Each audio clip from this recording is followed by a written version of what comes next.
uso cuadrado. Amén, gloria a Dios. Le damos gracias al Señor por esta noche, hermanas. Amén. Vamos a empezar con nuestro estudio de la Biblia, el mensaje acerca de la Iglesia de Jesús.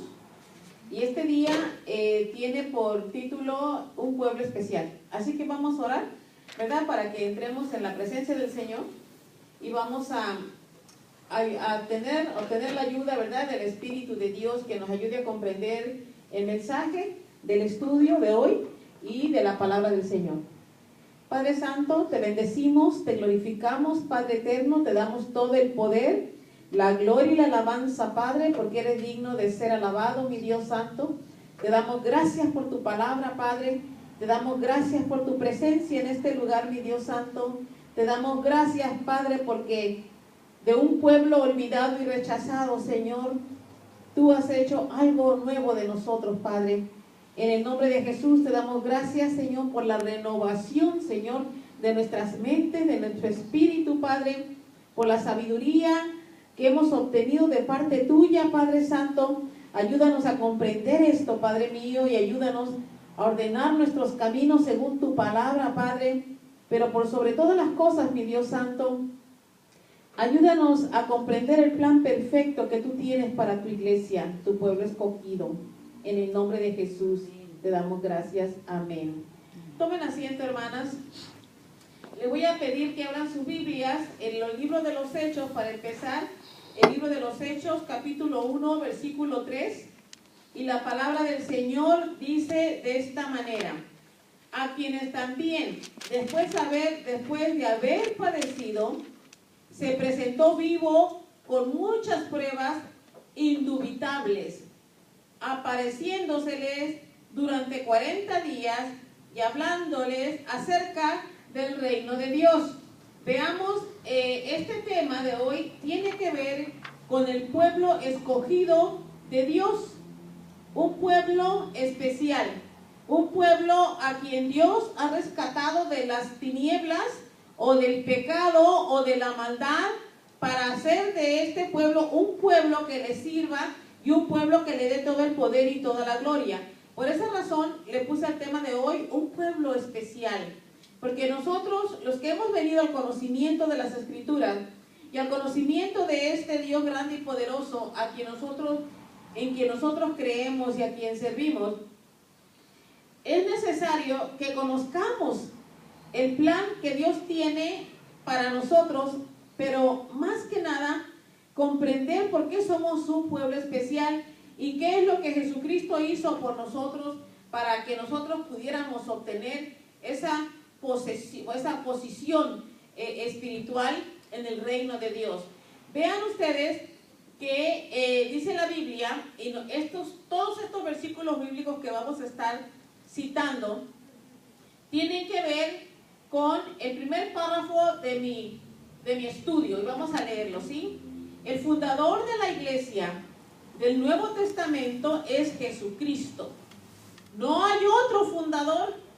No hay, aquí no hay Martín Lutero, aquí no hay nadie de esos personajes, ¿sí?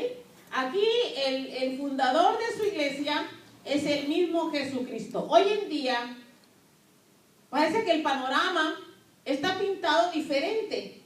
Le llaman luterana, le llaman bautista, le llaman esto, pero menos, ¿verdad?, la iglesia de Jesucristo, el Hijo de Dios.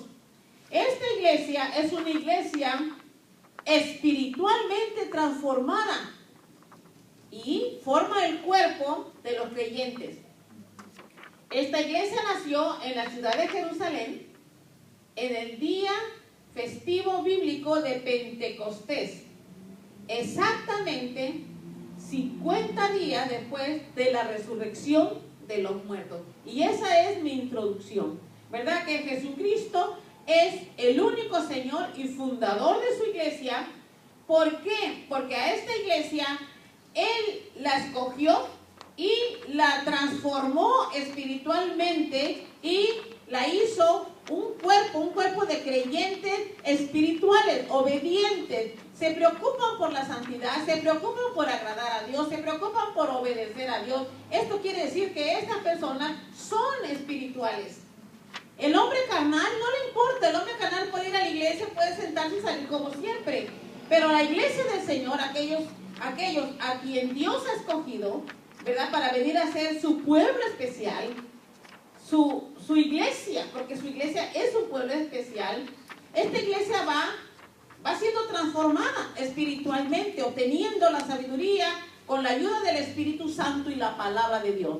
Así es que vamos a leer otra vez Hechos 1:3. Dice, a quienes también, después de haber padecido, oigan aquí, a quienes también, está hablando de aquel pueblo que estaba ese día en Pentecostés. Amén. Dice, esa es la iglesia. Dice, a quienes también, después de haber padecido, o sea, después de su muerte y resurrección, se presentó vivo con muchas pruebas indubitables, apareciéndoseles durante 40 días y hablándoles acerca de ¿qué? Del reino de Dios. ¿Qué cosas, no? Porque hoy en día la mayoría de las iglesias cristianas se conocen por iglesias de la fe cristiana, de los dones del Espíritu Santo, se conocen por, la iglesia de los bautismos, o sea, se conoce por muchas cosas, pero menos por la iglesia de Jesucristo y el reino de Dios. Son muy pocas las iglesias cristianas que hoy en día hablan y enseñan y predican acerca del reino de Dios, ¿verdad? Aquí claramente nos dice en Hechos 1:3 que entre el periodo de resurrección y la fundación de su iglesia, Cristo apareció por 40 días. ¿Con qué propósito? Con el propósito de revelarles acerca de la venida del reino de Dios. Vean ustedes que no a todo mundo se los reveló. Se los reveló solamente a aquellos que estaban en Jerusalén durante la fiesta de Pentecostés y aquellos que ya habían caminado con él, que ya habían escuchado de él y que sabían que el Espíritu Santo venía sobre ellos. Ahora vamos a leer el versículo 4. Dice, y estando juntos, les mandó que no se fueran de Jerusalén, sino que esperasen la promesa del Padre, la cual les dijo, oísteis de mí. ¿Verdad? La promesa del Padre. ¿Qué era la promesa del Padre? ¿Qué era lo que el Padre había prometido? El Padre había prometido que después de que Cristo ascendiera a los cielos, Él derramaría de su Espíritu. Esa era la promesa. Amén. La promesa, la venida del Espíritu Santo a la tierra. Que ya no estaba Jesucristo en carne y hueso en la tierra, sino que ahora estaba con nosotros el Padre en espíritu. Bueno, durante este tiempo, ¿verdad? Dice Hechos 1:4, les ordenó no salir de Jerusalén y que esperaran la promesa del Padre. No salir de Jerusalén. O sea, había instrucciones específicas para este pueblo específico y este pueblo especial. Este pueblo especial de Dios es el que escucha la palabra de Dios y lo obedece.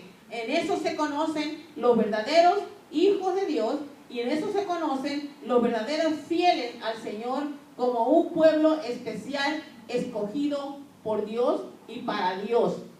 Vean ustedes el versículo 8 del mismo Hechos 1. Dice, pero recibiréis poder cuando haya venido sobre vosotros el Espíritu Santo, y me seréis testigos en Jerusalén, en toda Judea, en Samaria y hasta lo último de la tierra. ¿Verdad? Estas fueron las instrucciones específicas que Dios dio, que una vez que recibieran el poder del Espíritu Santo que iba a venir sobre de ellos entonces serían testigos del Señor. ¿Testigos de qué? Testigos del poder del Espíritu Santo. ¿Por qué? Porque lo habían recibido. Nadie puede testificar acerca del poder del Espíritu Santo si no lo has recibido. Hay muchos todavía predicadores que pueden predicar muy bonito, muy elocuente, pero no tienen el verdadero Espíritu Santo. ¿Por qué? Porque el Espíritu Santo se lo da Dios a un pueblo especial escogido por el Padre. Amén.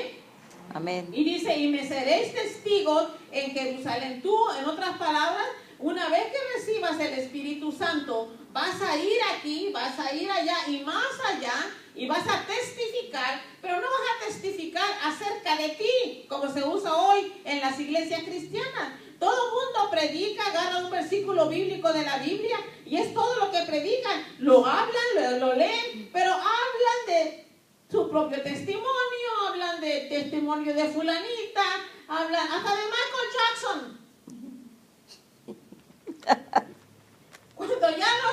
Cuando ya no les alcanza el poder del Espíritu Santo, empiezan a hablar de Michael Jackson, que Michael Jackson antes cuando cantaba una cosa, ahora que está muerto, ahora está en el infierno, y ahora hablan de Michael Jackson que está en el infierno. Yo creo que Michael Jackson no ha dejado de ser un ídolo, ni fuera ni dentro de la iglesia. Porque eso es lo que está pasando hoy en día. Hoy en día se está hablando más de otras cosas y no se está predicando, no se está enseñando de quién es el pueblo escogido. Yo te aseguro que hay mucha gente escogida por Dios, pero no lo saben. No lo saben. Y no lo saben porque no se les ha enseñado que son un pueblo escogido de Dios, un pueblo especial, que son el cuerpo de Cristo. Y como cuerpo de Cristo y pueblo especial, hay un solo Dios a quien nosotros le servimos, que es nuestro Padre Celestial. Veamos ahora, vamos a regresar al rato a el libro de los Hechos, pero vamos a brincarnos ahora al libro de los Romanos, sí.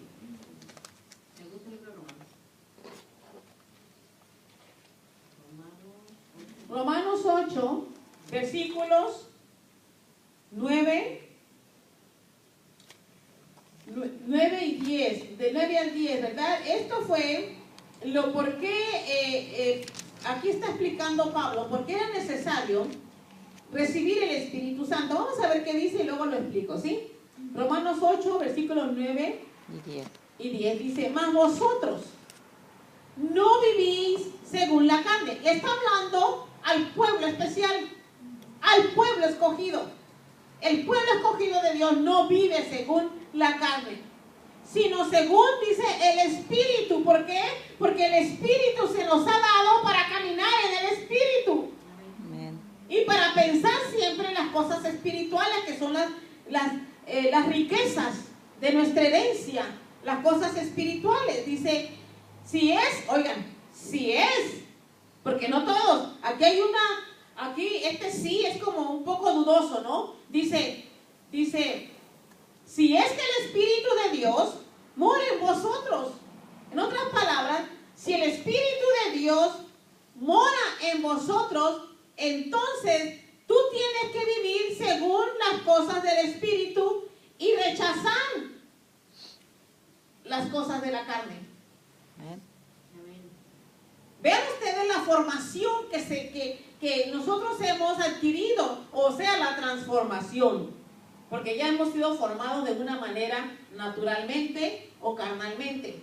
Pero ahora la transformación viene de parte del Espíritu Santo, de la promesa que había hecho el Padre, el Espíritu Santo, a morar en nosotros. Vamos a leerlo otra vez, porque me parece que este mensaje está muy bueno. Mas vosotros no vivís según la carne. Aquí Dios le está hablando a la iglesia, amén, a los fieles, a los escogidos de Dios, sino según el Espíritu, dice, y el Espíritu, la palabra Espíritu está escrita con la E grande, la E mayúscula, y se está refiriendo al Espíritu de Dios, y dice, si es que el Espíritu de Dios mora en vosotros. Hermanos, no se crean, por favor, no cierren su mente ustedes y quieran justificar a una persona que se esfuerza por venir a la iglesia. Gloria a Dios porque se esfuerza. Pero todavía sus obras no son espirituales, porque todavía camina en la carne. Esta